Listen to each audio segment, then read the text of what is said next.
The Spectacular Slinger. Issue 1. Crime is on the rise. Alright, let's do this once. This is Slinger, the Spider-Man of Earth B8394.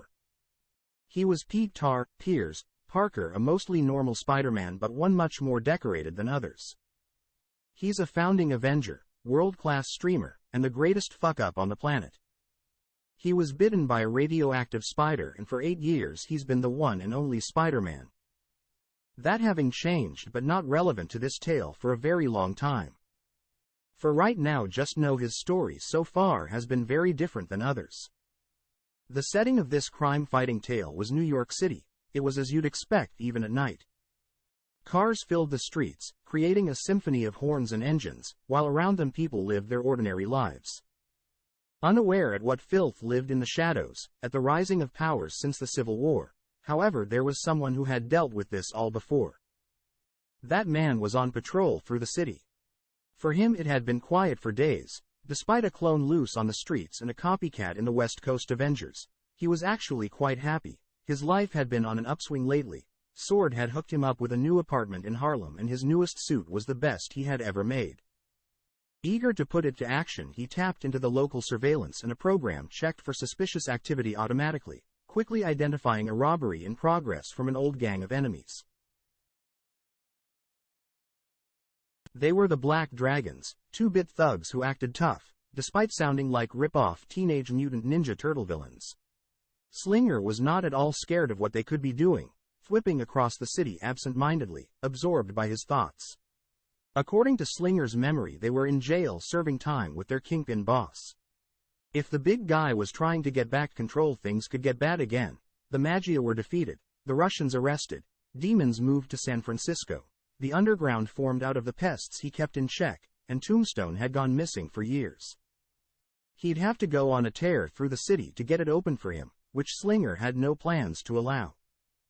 At the location, the Black Dragons gang were using a strange sonic device to stealthily vibrate the security door apart, causing it to bust and allow open access for the street thugs. Watching from atop of a lamppost, Slinger was confused. Last time he fought these guys, they had baseball bats, maybe a single pistol within the gang, but now they have a sonic device and military equipment.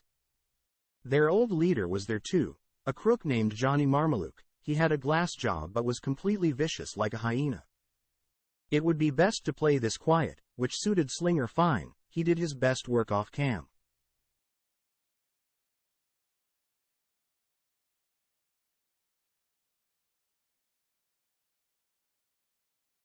The robbers had quickly busted into the security room, beating down the 2 security guards at gunpoint, disabling the rest of security. The heisters splitting to secure the room and peel away to get the loot, Marmaluke with the looters, while the security room was guarded by his right-hand man. It was the Yeti, Brock Richards. He was just big and hairy, but Bigfoot was off the table in the street name Sorting Hat. For Slinger, he'd be no problem. He just needed to work quickly. From his vantage point in the building's ventilation, he launched a small mirror directly onto the large security monitors, where he could cock his head to find the eyes of one of his targets. Paralysis would wash over the poor unlucky man, as Slinger's favorite powers got to work, not allowing the man to even speak or move as a web shot down to pull him up into the ventilation like a horror movie. From there he wouldn't be speaking to anyone until morning. As for his partners, they were hard at work tying up the guards. Hopping down, he blasted an impact web directly into the chest of one of them, before channeling his inner Eddie Guerrero and showing the Yeti a classic Three Amigos. The repeated German suplexes were a tool he picked up for streaming, it calling back to what started all of this, and also honoring the greatest of all time.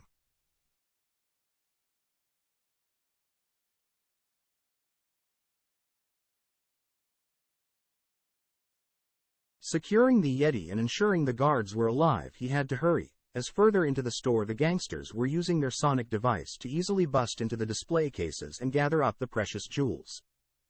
It wouldn't be long before they were calling for their getaway van, and then they'd realize a few of them got neutralized. Stealth at least made sure they wouldn't have hostages, but he'd have to do something soon. Tapping his chest, the spider logo animated as a robot flew out of the pocket. It was the Spider-Bot, and its objective was to get on Marmaluke's phone. From their slinger could hack it and find out who they were working for and turn the information into the police. Hard part was going to be allowing the drone to do the job without a firefight starting or his position being exposed. So launching a squawker next to the cash register was going to have to be his play. The squawker was updated to squawk out some muffled breathing to spook his prey. Two of them went to investigate, allowing for the spider bot to fly around them and into Marmaluke's pocket. With that done, Slinger breathed in deep. This wasn't going to be his last run, but he would never know what would be, and if it was, at least he can't mess up being dead.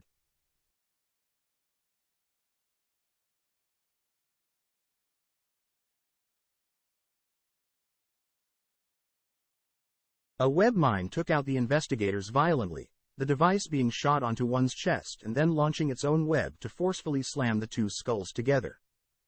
That left the other two in shock, working perfectly for Slinger, who came slingshotting out of nowhere and kicking one of them through the jewelry store's window. His new blue suit mingling with the darkness before being illuminated by the LEDs outside, the reds and blues covering him. Having to wait on the spider drone to finish its hack, he squared up with Marmaluke himself. Armed with an unknown sonic weapon, turning its knob, the sonic device proceeded to start an earthquake throughout the store, bringing Slinger to his knees while the coward attempted to run. The device was discarded to create an even bigger earthquake. Maybe unchecked, it could damage the subway tunnels or sewers, risking New Yorker lives.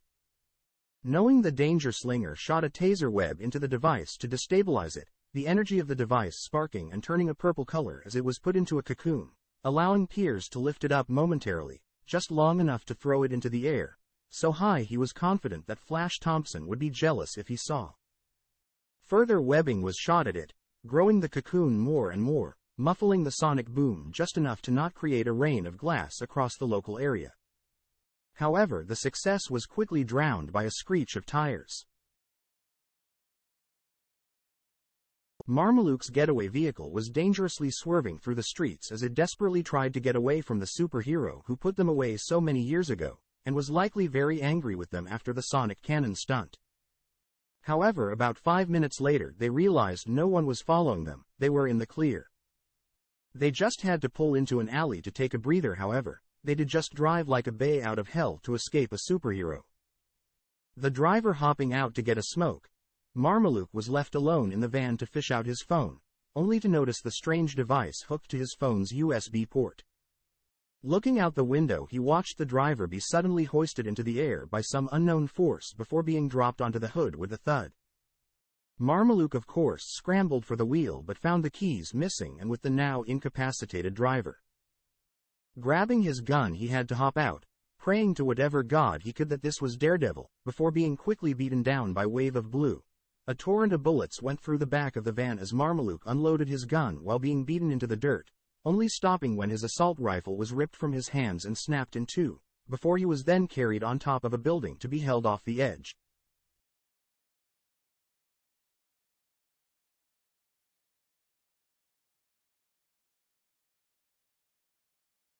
"All right, dirtbag, who are you working for?" The hack worked, but there was no call log, nothing, no ties to Fisk or anyone else. It was worrying, but at least Slinger could rely on some old tactics. It had been years since he could use them. The streaming thing meant he had to hold up some morals when beating up the bad guys. However, Marmaluke wouldn't know that, and even if he did, it wasn't smart to test the willpower of someone holding him off a roof. There was easier ways to kill himself after all. The Kingpin. After we got released, they gave us the guns and had us start stealing diamonds for a client. Marmaluke squealed, like a pig at the slaughterhouse, realizing it was about to see the great farm in the sky. How did the Kingpin get out of jail? I made damn sure that he would never get out of Rikers. Piers was pissed at the mere possibility. Wilson Fisk had ordered the car bomb that killed Uncle Ben. He was the guy Piers pissed off in the underground wrestling matches. Piers was so pissed he just let the man go, but shot a web at his foot and hoisted him back up for more interrogation, just now with a dislocated leg.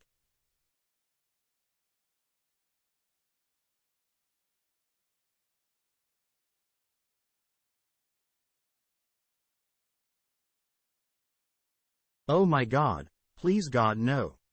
We were hired to kill him when we were in jail. We sent him upriver and the person who paid us became the new Kingpin. Marmaluke wheezed and cried, calling out his god's name while admitting to be a Judas. Who is this new kingpin? How do I contact them? Where is their headquarters? Piers shook the man violently, causing pain as the dislocated limb was further teased. He needed to know everything possible. He had to make sure nobody ever felt what he did. But suddenly Piers sensed a sudden danger followed by the gunshot. Quickly flipping out of the way, he knew it was a sniper round.